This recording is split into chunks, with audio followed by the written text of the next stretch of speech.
गांव की सच्ची घटना एक सबक लेने के लिए काफी है। एक दिन एक मुसलमान अपनी पत्नी और 8 बच्चों के साथ गांव के मुखिया के पास आया और गांव में रहने के लिए भीख मांगने लगा। गांव की देखभाल करने वाले एक चौकीदार ने विरोध किया, लेकिन किसी ने उसकी एक नहीं सुनी और मुस्लिम परिवार को गांव में रहने दिया। दिन बीतते गए, मुस्लिम के 8 बच्चे बड़े हुए।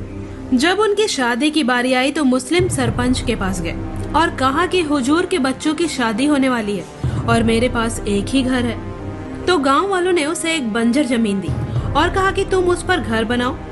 इसके बाद मुसलमान बनिया के पास गया और उससे पैसे उधार लिए। कुछ समय के बाद उन 8 बच्चों से 74 बच्चे पैदा हुए और देखते ही देखते लगभग 30 वर्षों में उस गांव में मुसलमानों की आबादी 40% हो गई। अब मुस्लिम लड़के अपनी आदत के मुताबिक हिंदुओं से झगड़ने लगे और अपनी औरतों और बहन बेटियों के साथ छेड़खानी करने लगे। धीरे धीरे प्रत्येक हिंदू अपने परिवार के साथ स्वेच्छा से गांव छोड़ने लगा। एक दिन गांव के मुख्य मंदिर को मुसलमानों ने तोड़ दिया और उस पर मस्जिद बनाने लगे। फिर बाकी हिंदुओं ने उन्हें रोकना शुरू किया। तब मुसलमानों ने कहा कि जो कोई अल्लाह के काम में बाधा डालता है उसे काट दो।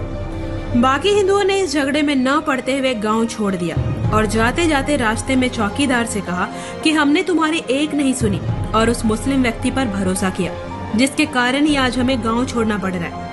उस गांव का नाम पंचवटी से बदलकर रहीमाबाद कर दिया गया है। ये गांव महाराष्ट्र के अमरावती जिले में स्थित है। ये कहानी नहीं है, सत्य घटना है और ऐसी ही कहानी भारत के कई गांव और कई शहरों में मिल जाएगी आपको।